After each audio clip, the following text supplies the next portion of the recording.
Good morning, good afternoon, good evening, wherever you are, everyone. And welcome to Finding Balance in a Busy Life with Emily Jackson.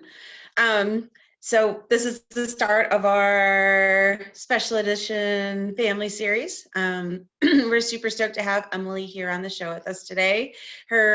She's been on the scene for pretty much her entire life, family business. But Emily, I'll just let you go ahead and introduce yourself to maybe the folks that don't know you super well and tell us a little bit about yourself and then head on into your talk.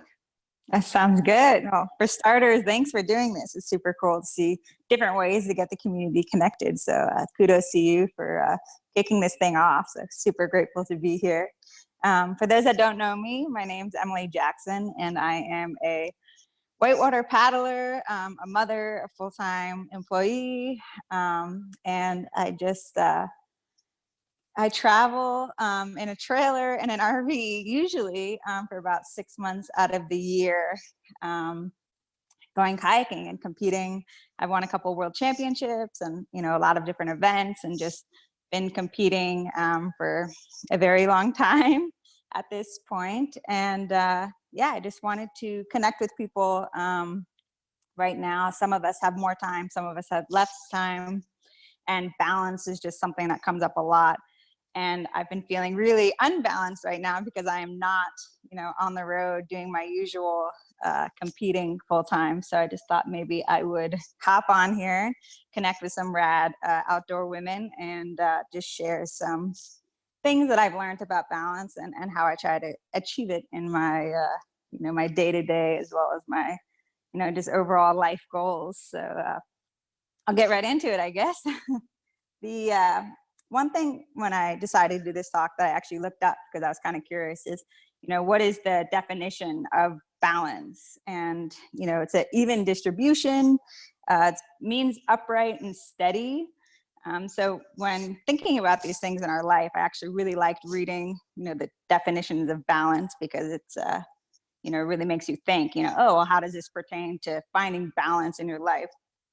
And one that really hit home, one of the definitions for me of balance, was a condition in which elements are equal or in correct proportions, to keep or place something in a steady position so it does not fall. While reading this, I never knew this was, one of the definitions of balance. So after reading it just recently, I was like, oh, that's really cool. It makes a lot of sense, and how can we apply that balance to our lives? To me, finding balance in my life means I go to bed, at the end of the day, and I feel happy, more than content. I feel satisfied and proud of the actions that I had taken throughout the day. Not every day happens that way, but it's all about the balance here. So I definitely found that I grew up in a household where, we do things very different, very unique. And to a lot of people, it seems chaotic. But then once they get to know us, they realize that, there is, an element of the family atmosphere, and we all do work really hard, and we do spend a lot of time pursuing our passions. And how do we take those different elements of who we are and then find balance in it? So the way that I've done it, working on it, it's something I'm continually working towards. And I don't think there's any end all to this. I think it's a continuation of growth for sure, is living a life without compromise. Now, some people may have heard this before. If you follow me on social media, I talk about compromise and being uncompromised often. And a lot of people ask me, what does that mean? Living a life without compromise. We compromise every single day. And that's true. There is a form of compromise in our lives every single day. So what does living without compromise mean? I'm going to break it down so that way maybe you guys have a better understanding of where it comes from for us. I was raised in a family that practiced this.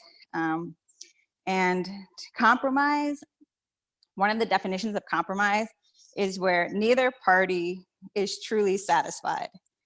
And so if that's one of the definitions where you're not truly satisfied, then to me, not compromising means to be satisfied.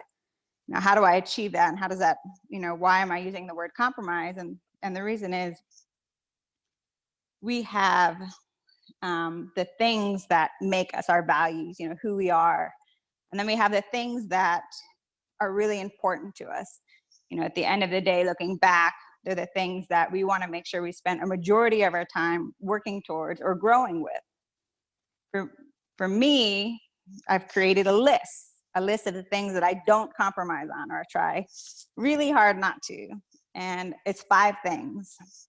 It's my family, it's traveling, kayaking, exercising, and work. Those are my 5 things that I try not to compromise on. If I'm going to be doing those 5 things or giving my energy into those 5 things, I try to make sure I'm giving it my full attention. Each one of us can take time to sit back and create one of these lists. If you think about it, what are 5 things to you that are most important to you? When you think about them, what's your top priority? And for me right now, it's my family. I have a 6-year-old and a 3-year-old, and I'm homeschooling. And I was raised with such a unique, lifestyle that I really want to share that with my kids as well. I want them to grow up in a unique household and travel the world and do all sorts of cool things. So at the end of the day, my number 1 priority is my family. My second is traveling. And so those kind of go together. So I'm not really compromising one or the other when I'm working on traveling, because usually when I travel, it's with my kids as well. And then with kayaking being number 3, well, when I travel, I'm usually going kayaking, so they work together as well.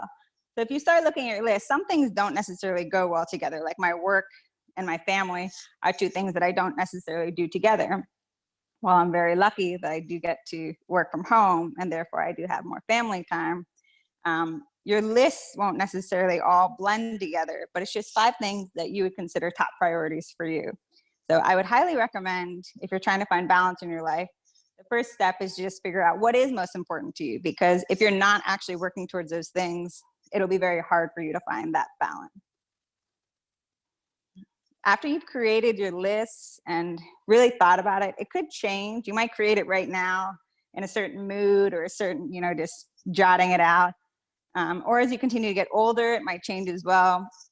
But just know that the list can change, but it should be 5 things that you're pretty certain about, and something that, reflecting on it maybe every couple of days, just in the beginning, to make sure that you're really sure about what you put on your list. Because if this is what you're working towards daily, you want to make sure it's true to who you are. And it's different for everyone. Nobody has the same list. So now I've got some small little life hacks for, achieving your balance. There's some simple steps that I've taken. I've got 5 things on my list. I only have 24 hours in a day. So how am I making sure that I'm working towards my exercise, my kayaking, my travel, my work, and my family? And something that I've always done for a very long time is creating the evil to-do lists. I know they're bad. Some people really don't like them. I tend to thrive off them, because instead of my brain, which feels like it's overwhelmed thinking of all the things I have to do, usually before bed, if I'm thinking of something that, oh man, I can't believe I forgot to do blank, or I need to do blank, or I like it if I did blank, I'll jot it down in a notebook that I keep on my bedside table. And this allows me to actually just let it go. It pops into my head and I let it go. Well, now I've got notepads throughout the entire house. I've got some coffee table, kitchen table, everywhere. And instead of holding on to all these things that I think about having to do, I just have the pads around and I just write it down. And it allows me to recognize the things I need to do and, believe that I'm not going to forget about it because I've got it on paper and I'm going to see the paper soon and remind myself at a more appropriate time, and maybe I can take action towards it. So another thing that I've been working towards recently, I got a life coach recently, one of the best things I've ever done. She helped me recognize what my values were a bit more, but she also, taught me that different personalities sometimes do better when they're on more of a schedule. Scheduling for me was something that I was almost against, like the dangers of routine. And, that was my head, that was my mindset, like routines are for people who just can't do everything, or just weren't creative enough to find a way to make it work. But what I did find was that I was getting more anxious about getting things done. I didn't know where in the day I would be able to prioritize, all the 5 things on my list. What time is going to be most appropriate for this, and what time is going to be most appropriate for that. I didn't really have a good way of gauging that or ensuring that I was working, towards everything in a timely manner, and not just, getting to the end of the day and realizing that I didn't get to take care of one of the things on my list. So I started creating, kind of a daily schedule, in hourly blocks. And with the schedule, some things turned into routine, and then some things turned into habits. So I always wanted to do yoga. As someone who loves yoga, I love going to a yoga class. If I travel, I'll go to a new yoga studio. It's one of my favorite things. But every time I got home, I've got the yoga mats, I've got the blocks, I got everything. I invested in it. I bought all the apps. It just never happened. And so exercise being one of my priorities and one of the 5 things on my uncompromised list, I was not feeling very balanced in the sense that I wasn't committing to myself and my exercise goals as much, because I didn't really have a routine or a schedule or a habit in place that allowed me to do that. So since, writing out literally on my fridge, I use my kids' Crayolas to make it extra colorful and fun to look at. I wrote a routine for the day. Now, I don't follow it, to the exact, but what I first did is, okay, well, what is the perfect morning? How would I do the perfect morning, and what time wise would make sense for this perfect morning? And I was like, okay, well, I can do 15-minute blocks or 30-minute blocks. And I started with 30. So I wake up, I take a bath, and the second I get out of my bath, I roll the yoga mat, and that's it. That's my yoga time. And it's written in the schedule now. And I'm not doing something else because of it, because I managed to get everything else into that schedule. It all has its appropriate block now. It had to be reworked probably 15, 20 times, learning as I go. But now, this morning was my 100th day in a row of doing yoga in the morning. And that felt really good. I was really excited about that.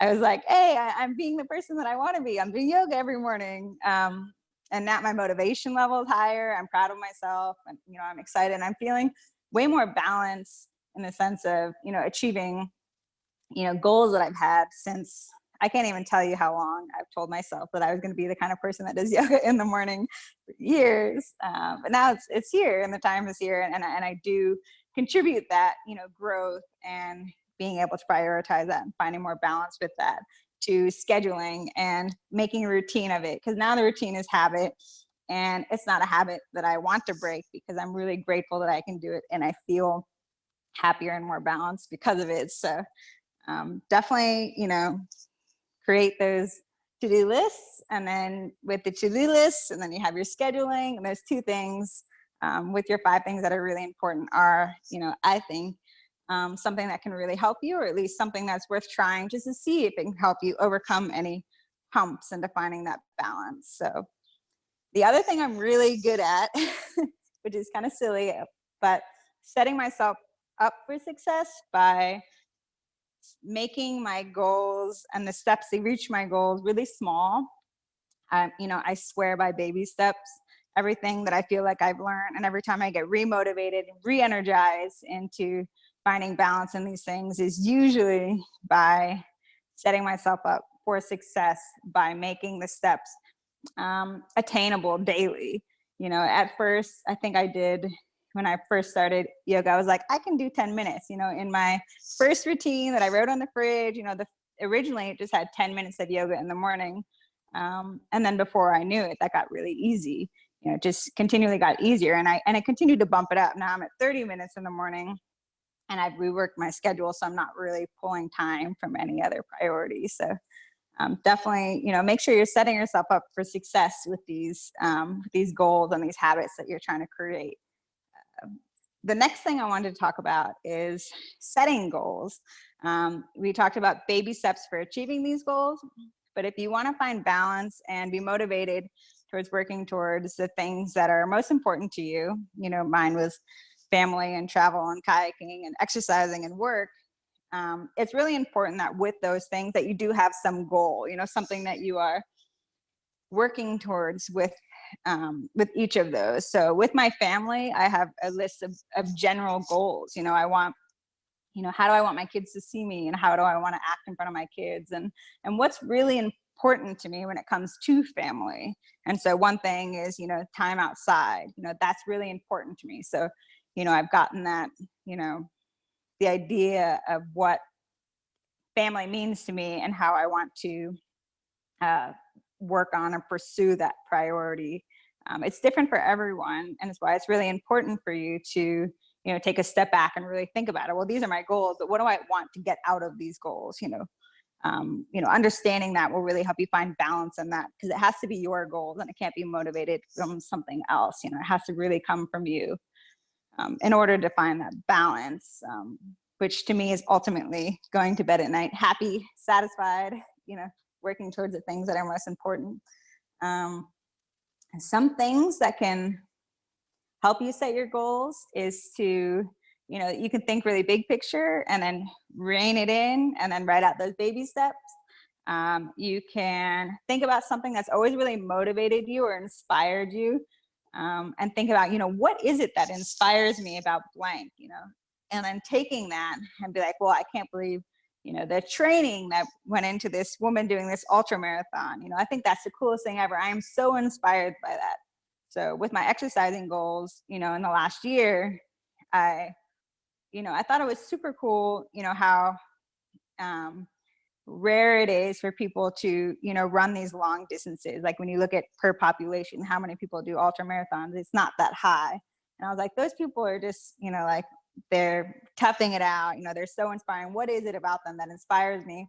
And then that translated into my exercise goals. I realized that toughing it out and reaching past the breaking point in physical activity was like something that I just thought was the coolest thing ever.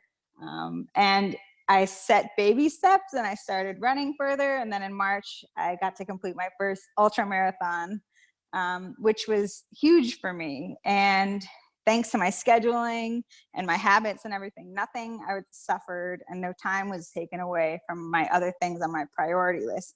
I was exercising, I was getting to travel. I spent a lot of times with my family while training. Nick would take the kids to where I would do my longer runs, and we'd meet up and they'd do the last miles with me. And that was a lot of motivation for me. Just having my kids, knowing that the last 2 miles my kids were going to do it. And that's hard, that's a workout for them too. So, I wanted to get there and be smiling and excited, enthusiastic, and it was such a motivating factor. So definitely be sure to think about what your goals might be, with your list of things that you wrote out that are your top priorities. And one other aspect of this that I could go on forever because it's really important to me, and it's made a big difference in my life with finding balance. And just a reminder, I try to, think about traveling, exercising, work, and my family, and kayaking, every single day, and work towards all of them. But there are some things that I have found, and then doing a lot of studies. I'm taking a course, it's a free course from Yale right now on the science of well-being. It's a great course as well if anyone's looking into and diving into more about what makes you balanced and more happy. But the things that I found in my life that disrupt balance the most is, I call them the danger C's. And I'm not really sure where that came from, but I started noticing that things that I thought made me less happy and more imbalanced, they all seem to start with the letter C. And the three of them are comparing, compromising, and convenience. I'm going to go through each of them and, just examples on what we do with those three danger C's and how we can, avoid doing them to hopefully achieve more balance is the idea. I'm still working on them, but the first one is comparison. I gave a TED Talk a while ago, which is, Life Without Compromise. And originally it was actually going to be called Dare to Not Compare, because to me, comparison is just such in a lot of ways, it can be a toxic behavior. The way that we compare, often our brains don't recognize how much we're comparing ourselves to everything that's going on around us.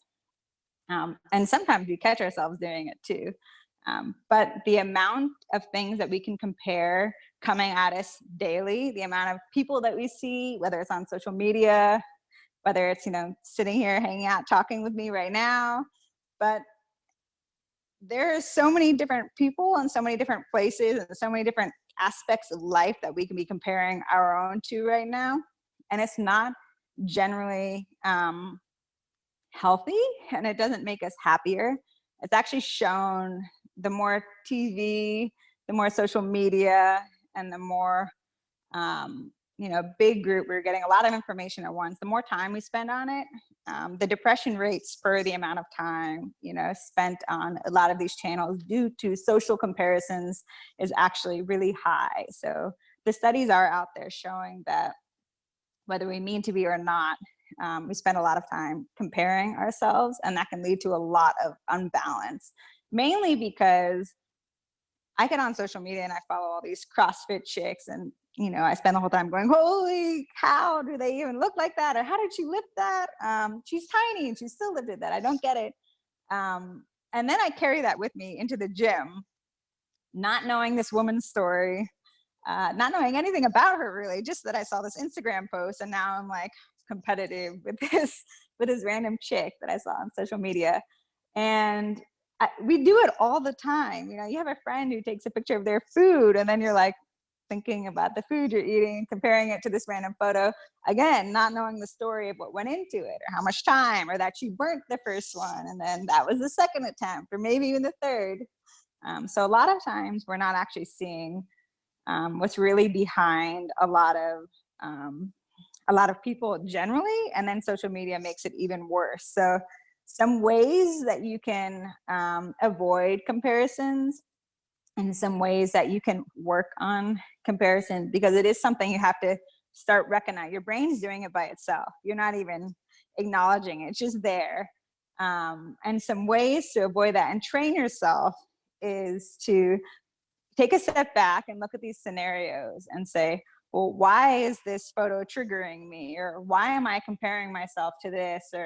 And start thinking about, you can start thinking about relatability. It allows you to take a step back and say, well, is this person really relatable to me?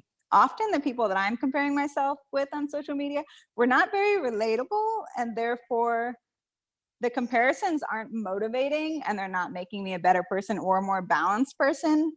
They're doing the opposite, because we don't have the same values, we're not working towards the same things, we don't have the same goals.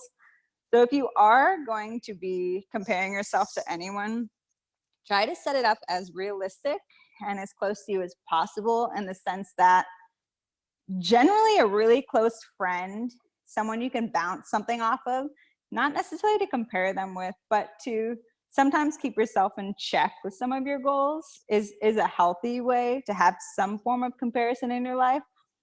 But in general, I try to avoid any unnecessary comparisons at all if possible, because whether we want them to be happening or not, they do happen. And so just make sure that if you are doing it, that you're avoiding any unnecessary ones, such as excess time on Instagram or Facebook, digging into people's old photos for no apparent reason, just because. So avoiding those scenarios can help bring a lot more balance into your life. So definitely consider, you can check out your phone and it'll tell you how much time you spend on social media or different platforms. And so you can kind of keep that in check and just see, am I doing this excessively? Am I spending too much time on this? What are some different ways for me to remove any unnecessary comparisons, and then, find more motivation through people, and less, direct comparisons as a motivation, because you got to find the motivation within. And an Instagram photo might spark that, but then don't use that as your general reference point. Use it as, what is it in that photo that I would like to achieve, and how can I get there? And really rein in those comparisons and start using the word I, because I want to, and I need to, or I want to try something. and that'll help you avoid any unnecessary comparing. So another one is, let's go into convenience. Convenience is a weird one because it can be a lot of, sometimes we're really grateful how convenient things are.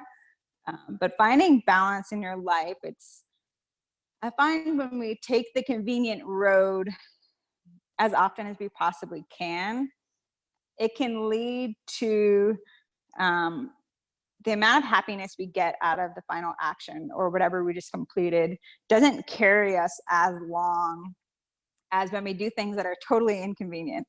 For one, like me having kids, when I had kids, totally inconvenient. It wasn't, peak of my career, winning the world championships. What am I thinking?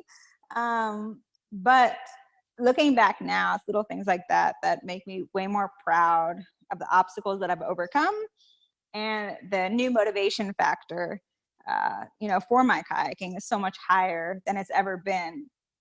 And I contribute a lot of that to overcoming a lot of these inconveniences. And having kids is definitely, not something I'd ever say, they're not inconvenient, but it's just another obstacle, it's another thing that you're dealing with. And a lot of times when we approach, our lifestyle and thinking about the decisions that we're going to make, it comes up for me anyways, well, what's the most convenient thing to do? If we're deciding which event to go kayak and compete at, I start thinking, oh, I don't know if I want to drive that far. We've never really been there, so I don't know like where the grocery store is with the kids, and I don't know, is it friendly for the dogs? There's so many different things. And then I'll choose the convenience of going to some place that I've gone 1,000 times. And lately, I've definitely been doing everything I can, to go off the beaten path, like I don't care. The experience could be terrible. They could be, it could be bad for the dogs. The kid's going to have fun, but it's going to be something new. And even if it seems inconvenient at the time, I think I'm going to be more proud of myself and happier in the end that I was trying something new, and picking, the harder path, the path less traveled, choosing to go down the, just the windier, unknown, the unknown factor, I think really does bring in a lot of happiness. And therefore for me, brings in a lot of balance.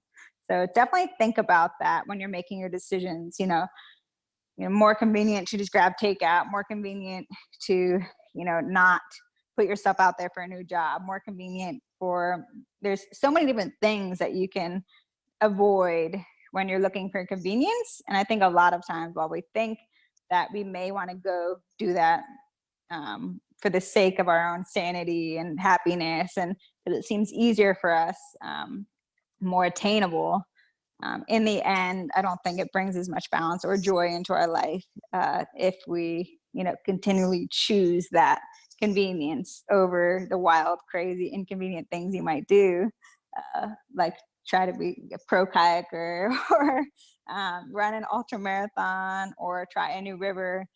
It's really convenient. Just throw all the gear in the back of the truck and then go do a run that you've done 1,000 times. But I think at the end of the day, you're going to be really proud of yourself for trying that new river. So definitely think about that, when you're making decisions and trying to find a little more balance. So the last one is compromising. We talked about compromising when I talked about, living uncompromised and what that means.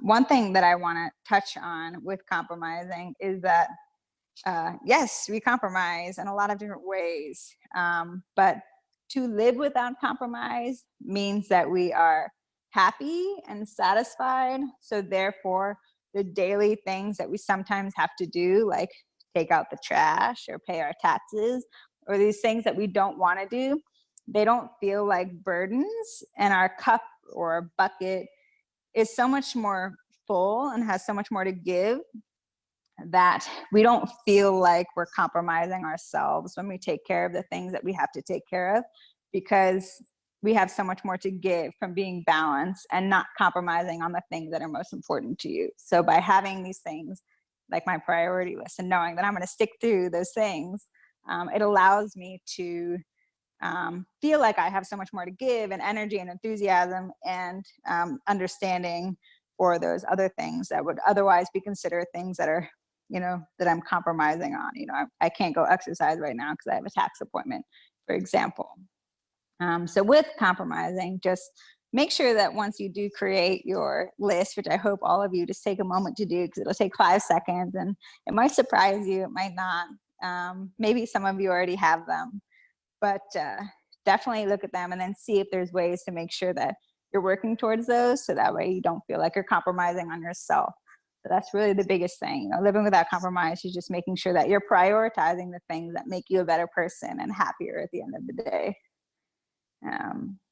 Let's see, I think I really talked about most of the things that I wanted to cover. I always go on this forever, and I didn't really prep for this very much. I've been winging it, but one more thing I just want to say, and then we can open the floor. I'd love some questions or advice. Is just that everyone has their own unique set of values, personalities, goals, and finding balance in that is really, really important, that you're staying true to yourself. I've definitely spent parts of my life comparing and feeling really unbalanced because I would see someone, paddling at a certain level and feel like I had to get there. And it was all about them and me getting to where they were and less about myself. Same with running, same with, now I'm homeschooling my son. It's the same thing. I could easily be comparing, where he's at with certain things and different aspects of his schooling to a million other people. And I would be really unsatisfied. And I don't know that I would be able to refine my balance and refine my enthusiasm and happiness if I did that.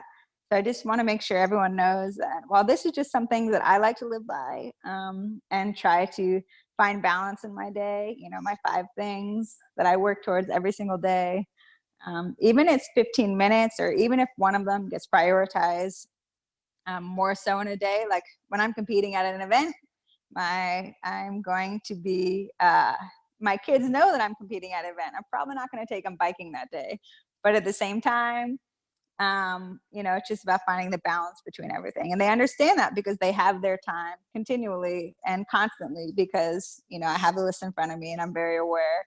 And sometimes you get off the horse, but the trick is just to put that list right back on the bridge and jump back on it. So I hope each one of you definitely consider doing that and working towards finding a balance that's true to you. What do you think, Melissa? Ask some questions, or did I go on too long? I don't even know what time it is. No, that was perfect. I like not only, having a list of things to do, but having that balance of like, and these are the things you should probably avoid, or, because it's really easy. I'm such a list maker. And I'm, my schedule, folks that know me, I would die without my schedule or my list. Yeah. But it's really easy to get even off balance with that, and then not have that like, oh, well, I'm going to do this because it's easy because I have all these other things to do. Mm-hmm. And checking yourself and being like, yeah, no, I don't just do that because it's easier, because then that leads to not being satisfied. So that really resonated with me. So if that's my like one big takeaway. Great. I always say if there's one sentence that got you, that's perfect. I mean, I read all these books. I'm like, if there's one good sentence in there, I'm happy. That's it. Yeah. No, thank you.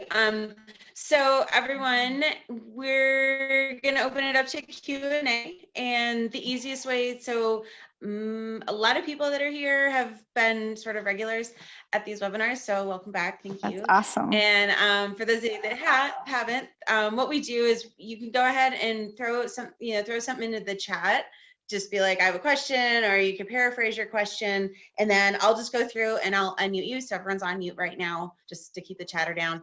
And you can go ahead, chat with Emily, ask questions, and then when you're all sort of wrapped up, we'll move on to the next person. So we're going to start with Natalie. She's got some questions for you. Hey, Natalie. Hi, Emily. Hi. It's good to see you. Yeah. I was stoked to have you do the webinar, and I just lucked out because I have one kid sleeping, and then for for the first morning in months, and Leif and my other kid are like napping, sleeping in. So Look at I'm that. like planning today. Yes. I didn't know if it was going to be too chaotic to get, That's awesome. but here I am. So thanks for your insights. I have a lot of questions, but I'm gonna ask one, and then I'm kind of secretly glad that there's not too many participants today, because I have a lot of questions. Sounds good. But, all right. I'm gonna do one that I think is most pressing for me, and then if everyone else kind of asks a question, I can come back with another one. But Yeah. First. so I have been really struggling. So like you talk a lot about how you're balancing, your life and your priorities. So you have 5 priorities. I assume that Nick also has his 5 priorities. So that's like all of a sudden 10 priorities you're matching. Now, in your case, like I assume that there's a lot of overlap in them, which sort of potentially might ease things up. Yeah. But potentially that list is like in a different order, even if there's Yeah. overlap. For sure. And so I was just kind of wondering if you could speak a little bit more about how you end up, it's not just like your schedule, but like. No, I get that. Yeah, the spouse scenario, the other person. How you deal with avoiding compromise and convenience, especially in that like partner relationship. I find for me, I'm probably gotten myself into trouble this way. I don't do a lot of comparing, which is great, and I do a lot of compromising, especially with like my partners, because like I care about that person. So I'm often find myself putting up those needs first, and then down the road that's gotten me into trouble, I think, because for a long period of time, when you start to reassert your desires, it can really throw the whole family mess everything up. So I'm wondering how, if you could just speak a little bit more to that dynamic between. Sounds good. I will. No, of course. I mean, we all.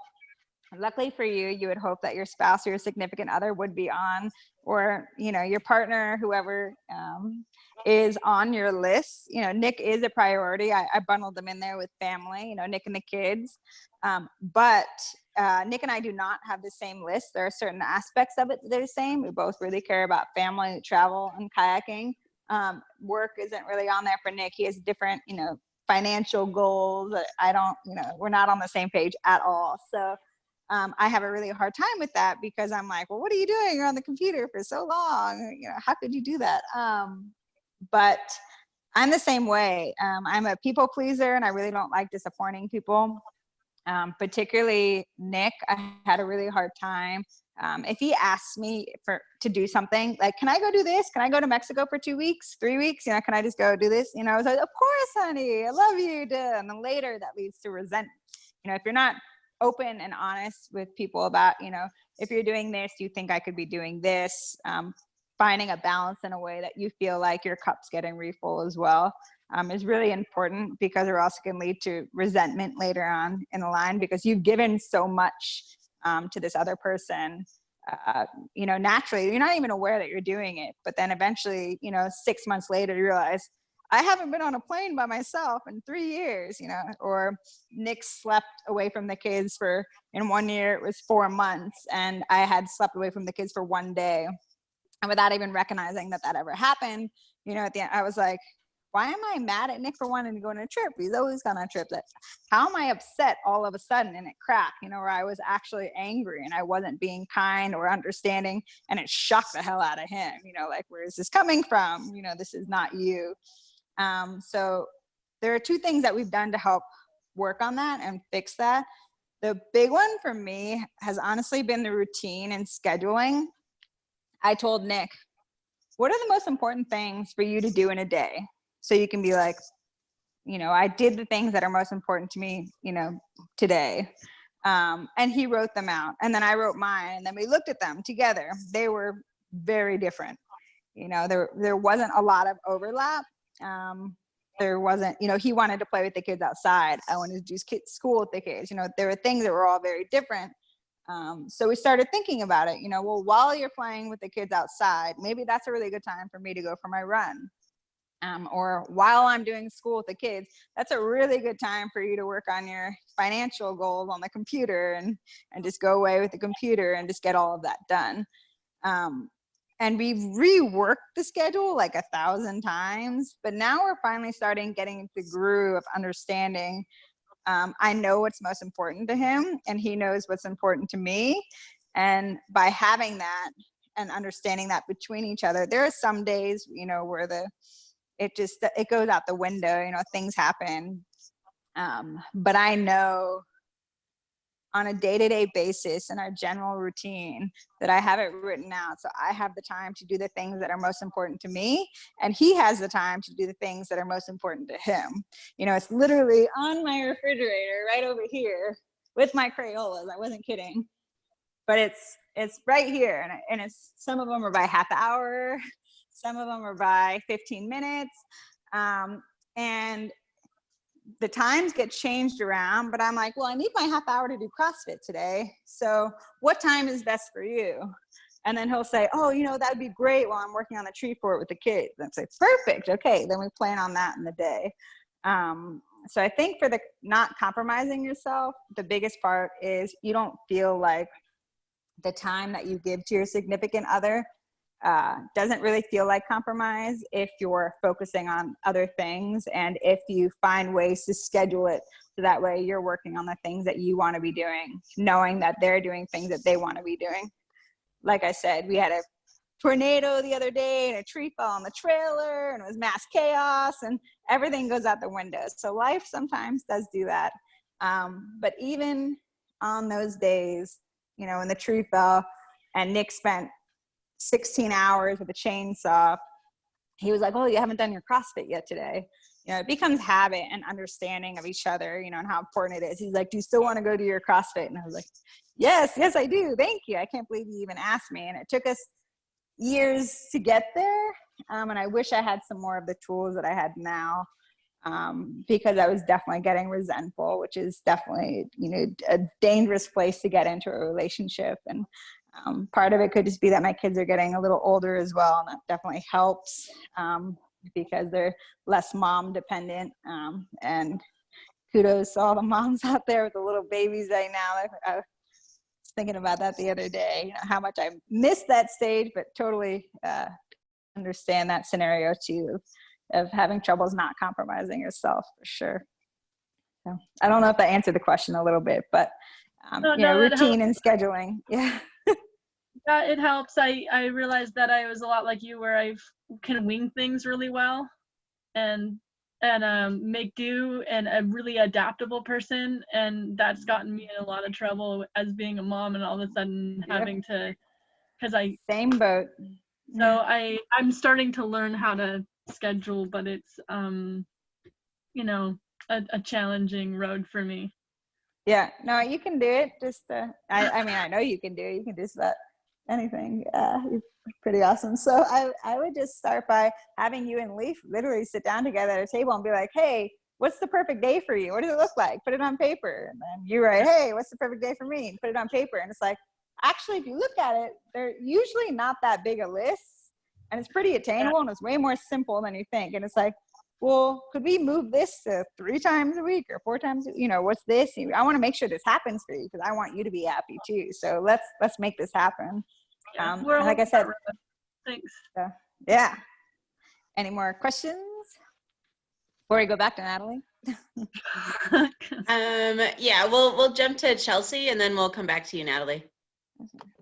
All right, Chelsea. Hey, Chelsea.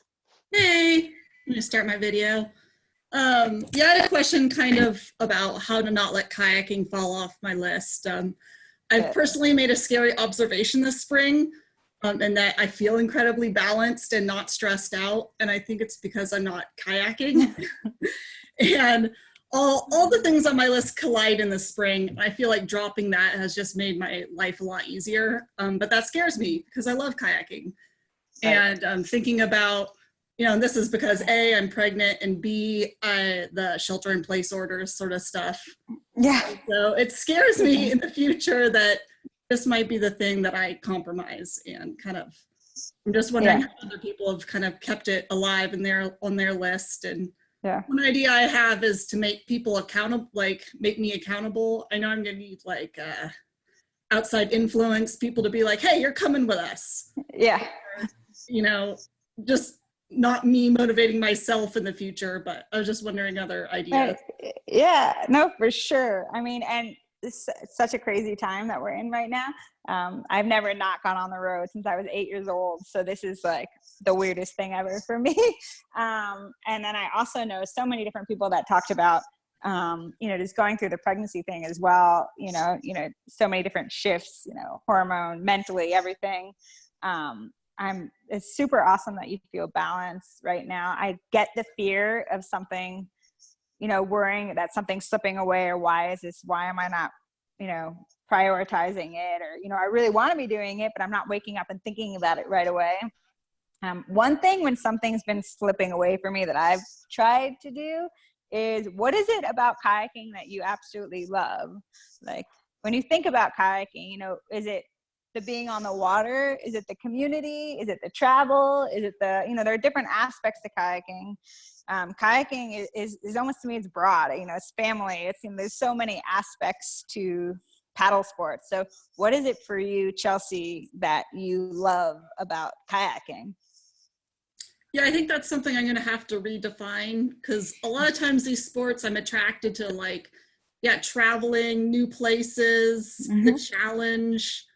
And I think I'm going to have to redefine that kind of like, but also friends and stuff. But, just doing the same old kayak run, every weekend isn't the most inspiring thing to me, but it might have to be in the future. So there's this thing called hedonic adaptation. And whether we want it to happen or not, with every single thing we do in life, we naturally, the happiness level that it brings us goes down, because our brain has adapted to that spark of happiness. It does it with your relationships, your spouses, your kayaking, your everything, the food you eat. Like if you were to, be really craving a certain ice cream, and then someone put 6 pints in front of you, and you were eating them, that 6th pint is nowhere near this, doesn't have the same mental effect as the first few bites did. And a lot of our continual, when we paddle the same run over and over again, it can almost have that same hedonic adaptation, in the sense that, we're so accustomed to it, it's so routine, that it's not bringing us as much joy as it did at one point. And because of that, we're not seeking it out as much. Some things that I've done for me in kayaking, like right now here, where we kayak is a state park, and it was closed for a very long period of time. When it was open and I got home, I wasn't craving going kayaking. I just left home. I was planning on going on the road.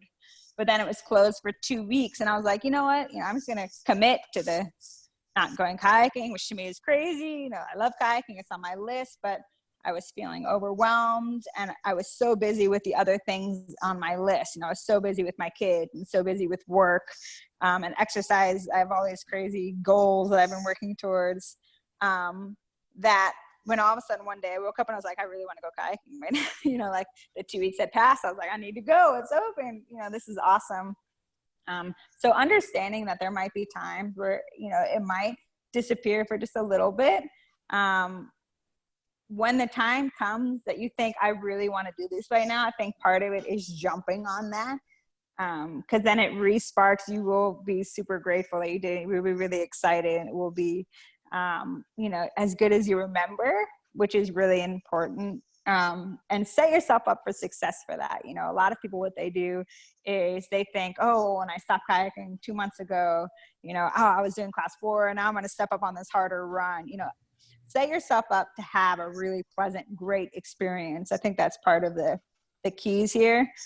Give yourself small breaks every once in a while. Don't feel guilty about it. Visualization. So when I'm not kayaking, I think about what I love about kayaking. I think about the way kayaking makes me feel. Often, I think my favorite part about kayaking, which sounds ridiculous, and everyone, listen, don't tell anyone, but it's, when a wave just splashes you right in the face, like you're just like paddling along, and you like get the full bucket to the face, and it's just like, I literally will go through like the smallest waves and like tilt my head down to the side just so the waves will hit me in the face. I love getting splashed in the face when I'm kayaking. And when I'm not kayaking and I close my eyes and I think about boating, right now I close my eyes and I think about being in Colorado and I'm throwing big loops up in the BB hole and I'm thinking about, I have fun friends in the eddy. Doing things like that and reminding yourself and just spending a little time visualizing if kayaking is important to you and taking the time to close your eyes and just think about this awesome experience will help re-engage and re-spark that, because even when you're choosing not to do it or can't do it right now, your body will recognize kayaking as a source of happiness and as a source of excitement, and it will help you re-get into it. If you just like turn it off and associate your thoughts with kayaking as guilt for not thinking about it or doing it enough, then your association with kayaking can turn into guilt and your body will be like disappointed, you'll be frustrated. And that's something we don't want. We don't have time for that kind of stuff in our life. We need to be, really conscious of the way that we're thinking and about things, because it will change that first day back in the water. It'll make a world of difference. So for me, I've been in scenarios where I can't paddle or choose not to paddle, but then I take that time and I'm thinking about, I think about the moss that's on right now. It's, springtime in Tennessee. There's moss all over the waterfalls. It's super green.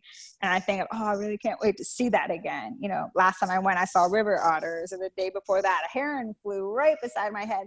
So it's not always for me just about the kayaking, but it's about the general experience. And I try to take time thinking about how happy it makes me. And therefore, that's one of the reasons I'm always seeking to go kayaking. It's just because when I'm not able to kayak, I'm thinking about all those little things that may not seem like anything at the moment, but looking back, like, remember when I nailed that booth? Oh, that was super cool. That was fun, and then you start seeking it out again, for sure. So I think that's kind of answering your question. And one way is to help it not fade away, literally just write down on a piece of paper. I want to spend 5 minutes a day, which is a lot, random, but 5 minutes a day.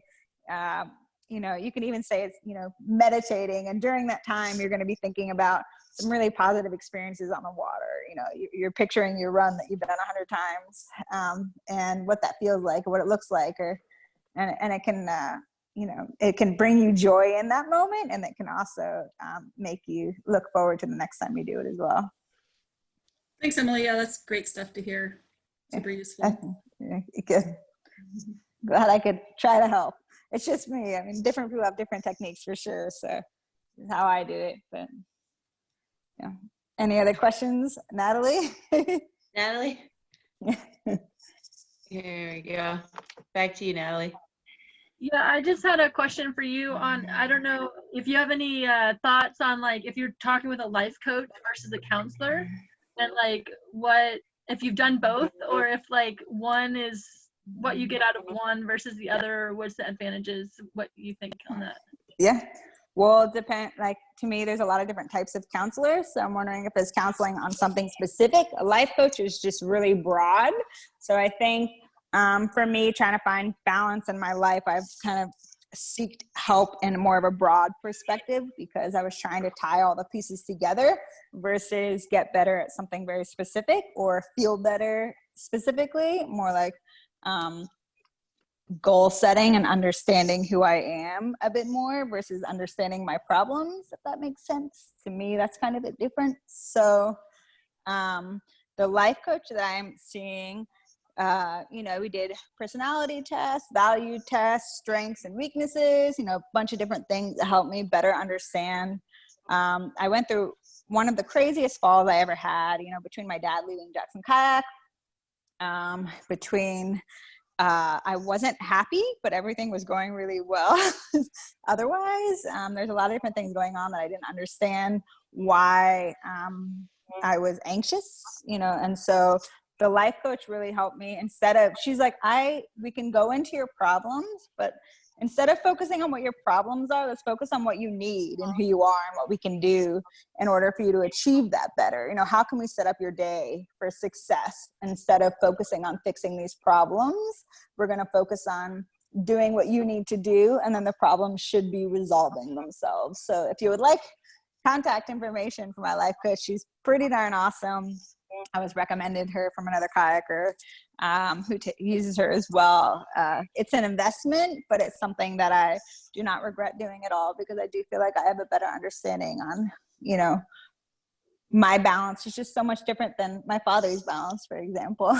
And recognizing that and learning that made it a lot easier for me to not be continually disappointed in myself for the decisions that I was making. So. Oh, that's helpful. Thanks. Yeah, no worries. I saw there was one more, maybe Elizabeth. Is that right?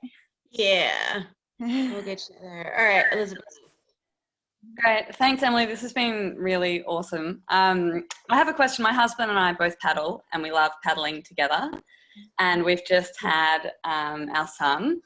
So thankfully, or luckily, I guess for him, I'm in recovery mode. So the issue hasn't come up yet, but I'm sure it's about to. Where when our favorite runs are in, who gets to run it, and how do you balance that, and how did you guys work out, you know, how to make everyone happy, because one person is with the child. Yeah. So if one thing to remember, if the runs, you know, going and doing that run is you know, something you really want to do, but doing it with your husband's another thing as well, because that makes it more challenging, because both of you with the kid. Nick and I do not get as much time on the river together as we used to, for sure. And we understand that this is a time and a phase that we're going to have to work through, because we chose to have kids, and we're really grateful that we had kids. But man, it'd just be so nice to just get on the water together and not have a care in the world. And that changes for sure. One thing we've done is we've thought about our support crew. Are we willing to leave our kids with this kayaker who's going to run our shuttle? Are we willing to let this, you know, person drive the shuttle while you and I have the opportunity to paddle together? And we had conversations like that, and that really helped. You know, well, what do we think about this? You know, well, once you're done, you know, once the baby's a little less dependent, you know, it starts opening up a lot of doors for you, opportunities, and then you have to decide whether or not it's worth for you to take it. It might be that you only feel comfortable with specific family members watching your son. It might be that you only feel comfortable. There might be one kayaker that's like a family member to you that totally gets it and would love to help out. I think there's a lot of power and vulnerability. I think a lot of people want to put on this strong face, like I've got it all balanced and I am, you know, going kayaking and doing this and doing that and making it all work. And to me, that just doesn't, it's not the truth.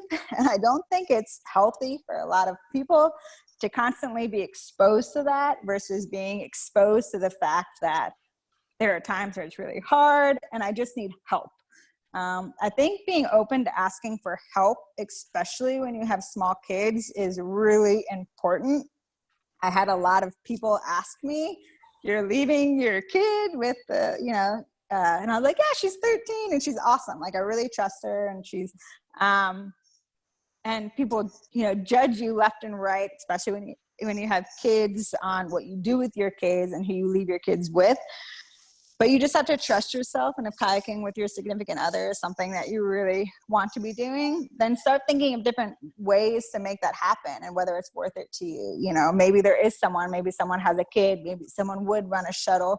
Maybe you can get away for just 2 hours. You know, there are different things that you can do, and starting to think of creative ways. The longer you wait to even start opening up that creativity, the harder it will seem, because it'll seem like a bigger deal and it'll seem harder, you know, it just continually gets harder. So start thinking about it now, you know, now, and okay, this might not be ideal for right now, but maybe 6 months from now, we should try once where, you know, your mother comes over, we have 2 hours, what's the closest run? Okay, that doesn't work. Okay, we put your mother in the car, we take your mother to the river, you know, and a lot of times you'd be surprised how open and eager people are to help. So don't be afraid to come up with ideas, even involving other people, and be like, this is something that my husband and I are dying to do. Do you think you could be a lifesaver? Like it would be so amazing if you could just help us out. Sometime I'll buy you beer, pizza, whatever I need to do. It would just be absolutely amazing. And people will surprise you. There are some times where you might get disappointed, but it's so much better than not asking, and so much better than not thinking of creative ways to make it happen. So yeah, definitely give it a shot. Yeah, we're definitely going to give it a shot. One thing we're definitely aware of, though, is a lot of the crew that we paddle with don't have kids, and a lot of them, it was a very conscious decision. So we also are like, we don't want to make everything about us having this son and having to make them work logistics around us. Don't worry about that, because they're going to be so grateful that they got slightly more aware of what it's like to have kids, because it might happen, might not happen. Nick and I had kids a lot earlier than a lot of our friends did. My son's 6, and a lot of them just had kids in the last year. I gave those babies away, and I was like, you're going to thank me one day, or I really want my child to get to know you. Like, I still want us all to be a part of this family's life. This child is now part of our life, and if we're this community, then to me, it's really important. Like, I left my kids with some kayakers that are really, really close, family to me, who are like, but I've never held a baby. No, I can't do this. And I'm like, you'll be so proud of yourself. I'm just asking for 30 minutes. I go some cartwheels. You can hike down and watch me with a stroller. Like, it's all fine. Clay Wright is someone, never had kids, he'll straight up say he does not like kids. He's my neighbor. I'd be like, Clay, I have buckled Parker, my daughter, into the car seat. I have, she's got music playing. She's semi-content. Will you hop in the driver's seat and run my shuttle right now? And he's just like, okay, is there anything I need to know? And he's like, well, do I need a bottle or something? And I'm like, I can make you one if you want, but worst comes to worst, she might cry. It's only a half hour, she'll be fine. He'll be like, okay, I can do this. And it just happens. And some people will be less open than you think. But I think most of the crew will surprise you. And I think if they know it's important to you, or don't make it about the baby, make it about the experience as a whole, and make it about doing it for you and everyone, and just be like, and if it doesn't work, then maybe, there's other kayakers out there that might fit into your community as well, even better with this change in your life. Awesome. Thank you. Yeah, no worries. I think I saw another one come in. Yeah. So Julia. All right. There you go, Julia. Hi. So I was just wondering how you talked a little bit about guilt, but like how you balance that between like some of those priorities.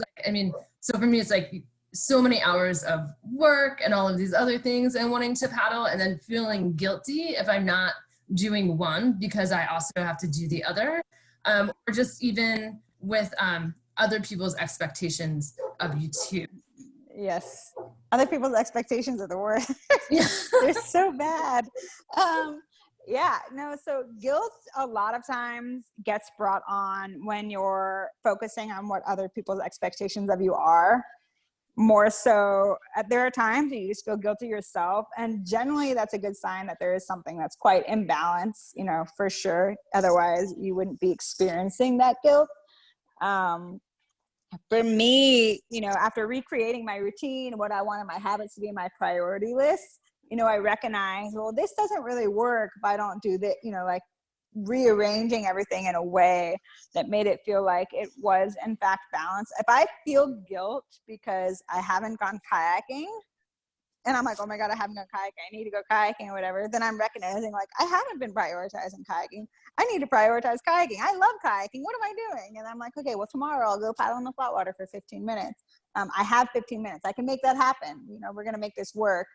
But the guilt for me with my priority list generally is either because somehow I wasn't focused on something. There can be changes, when I was pregnant or different things like that. Things that can make it harder for you to balance all of them as evenly. I understand that even though there's 5 things on the list, it's about satisfying the amount of each one, the amount of time that's appropriate to you, where you feel happy at the end of the day. I know that I'm going to spend way more time with my family than I am going to be kayaking. I'm with my family all day long. You know, I prioritize them. Does that mean that I'm prioritizing them a lot more? It doesn't necessarily mean I'm prioritizing them more. That's just the natural flow of how the things on my list work. The only times I feel really guilty, and I think dealing with the guilt, is when I take a step back and I'm like, should I be feeling guilty? You know, I haven't done school, you know, 2 days with my son, and it feels like this big deal, you know, like, oh my God, I didn't do school, and I feel really bad that I haven't done it. But then when I take a step back and think about what we've been doing over the last 2 days, was I happy the last 2 days? You know, were my kids getting, you know, what they needed the last 2 days? You know, was it? And then a lot of times I recognize, oh yeah, you know, I was doing a better job than you think. So taking a step back and trying to remove your emotional aspect of looking at things too, your own emotions from it, it's like impossible to do most of the time. But just looking at the facts with everything, like, why do I feel guilty?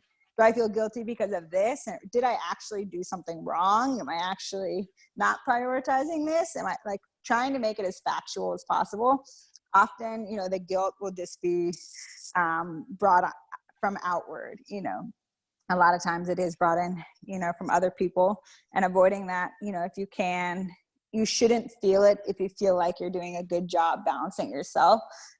Sometimes you do, like when I was kayaking, when I was pregnant, and then I won a really big event called the Payette River Games, and it was like televised, and I went on Sports Illustrated, and I think the title was like, that's not a beer belly, there's a baby in there or something. And I mean, I weighed like 200 pounds, 198.6, not quite 200, but I was, and the comments were like, you know, and I felt guilty for a little bit. The comments were like, she's not fit to be a mother. Someone take the baby away. I'm going to call, you know, all these things. So I was like freaking out, you know, and I felt really guilty. And I felt really awkward. And then I took a step back and started looking at all the facts and started looking at it without the emotional response of, you know, that was brought in from these other people. And when I started thinking about it, it removed a lot of that guilt feeling. I was like, I don't actually feel guilty about what I did at all. You know, I felt like I was doing, you know, the right thing. And I feel good about what I did. And I listened to my doctors and I did everything that I felt I needed to do. And then it helps remove that guilty feeling a lot of times. And if you still feel guilt, then maybe you need to rethink about what you're, you know, maybe you're not giving something on your priority list as much energy as you feel you should be. So that can be part of it for sure. But if you're working towards each of them and you feel good about the amount of time, you know, if you do feel guilty or not doing something specifically, maybe see if there's a way to rework your schedule to get 5 more minutes in, set up baby steps, and then if the guilt starts, you know, alleviating, then I'll know, oh, I really only needed 5 more minutes of me time every day, you know, and now I feel a lot better. So maybe that'll work. I'm not sure, but most of my guilt comes from outward, or if I've totally dropped the ball on some things, if I was stressed out. So, yeah. Hope that helps. Give us a thumbs up, Julia. There you go. 4 thumbs down. You never know. I know. Yeah. All right. Now he's got one more question for you.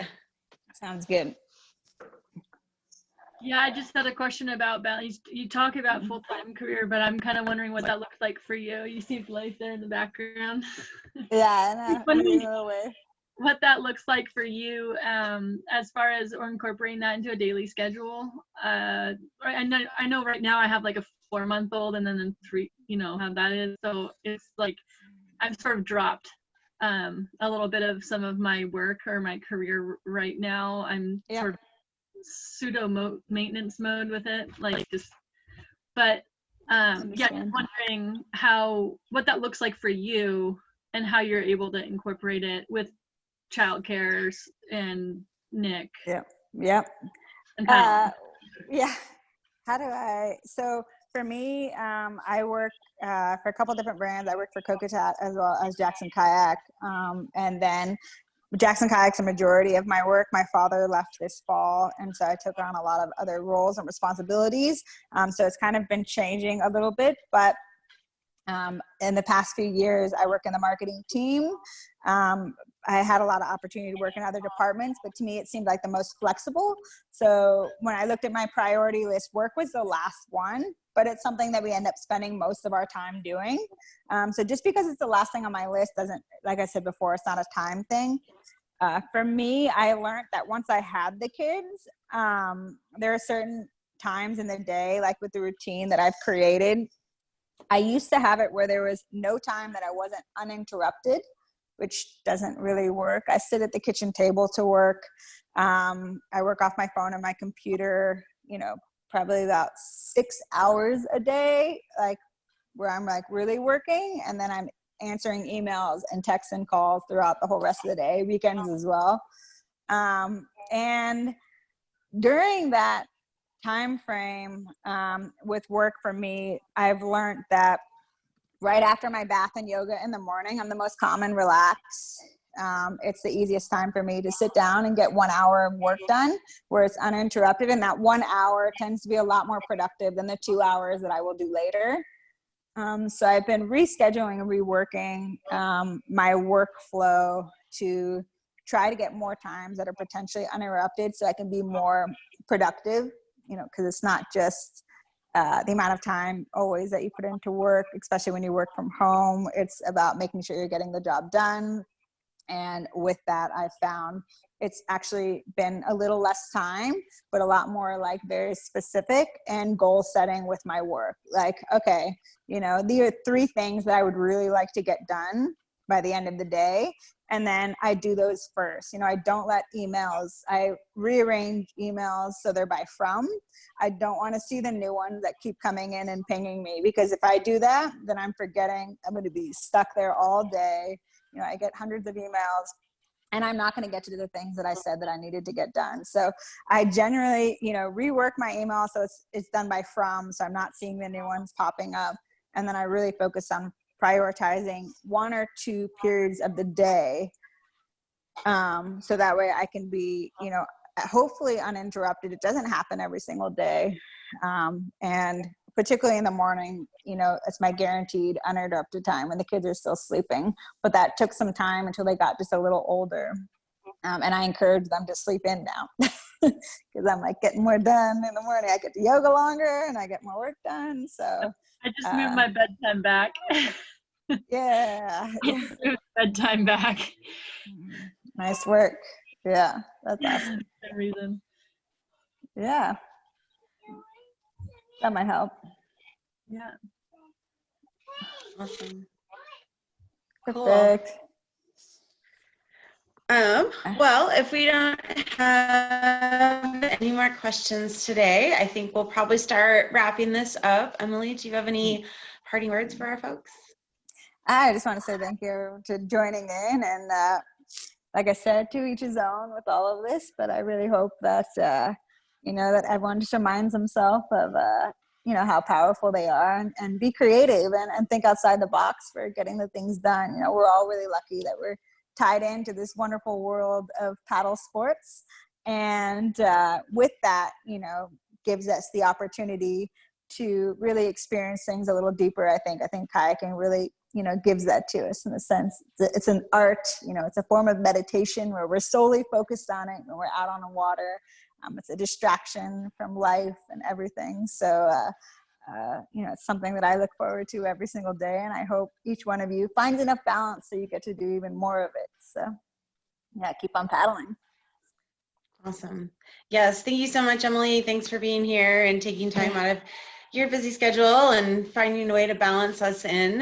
And so this was super helpful. And just want to thank everyone for coming today. It's been really fun seeing a lot of the same faces, and keep coming. So we're running these until June 14th, and then with shelter in place and being able to go back to teaching on the water and being able to hopefully run trips and classes again, we're going to reassess. All of us are going to kind of get together and reassess sometime in June how these webinars are going to continue. I mistakenly said something a few webinars ago about that we're running them until June 14th. And then I got this fury of emails that were like, please don't stop. We're not going to stop. We're just going to figure out how to work it into our schedules, because as soon as all of us go back to and kayaking and being on the water and working and doing all these other things, I love doing these. This is great. I've been doing these like 3 days a week. It's super fun. Yeah, we want to keep them going. So we're gonna figure it out. We're gonna have a little team meeting and we're gonna keep them going. But in the meantime, come back this week. We have a technique-based webinar on Thursday. We have how to make your S-turns nice and snappy with Sammy Hawkins. The technique-based ones are really fun. Natalie is actually going to be here on the Thursday afterwards, fine-tuning your roll. So you gotta, and then Marianne is coming in from Norway on the 31st, and she's going to talk about the booth. So we got a whole bunch of technique things, and then we're going to get back to some sea kayaking. And then both Natalie and Marianne are going to kind of piggyback onto this balancing and delve more into family life and being pregnant and paddling postpartum. And so definitely tune in for those. But thank you again for being here, and come see us. You will be getting access to this webinar once we get it uploaded. Wi-Fi in the hills is amazing. I've literally had our last webinar uploading for 2 days straight. So you will get it eventually. If you have friends that missed this, and whether it was because of the time, which we get a lot, all of our archives are on our shop page. So you're going to be able to pick this webinar up as well. Let your friends know to come and get it. All the proceeds from this are being donated to Planned Parenthood. So it's kind of like a double gift. You get to have your friends check out a cool webinar, and the money goes to Planned Parenthood to support a great organization. So thanks again, Emily, and hopefully we'll see you again soon. Thanks, guys. Bye.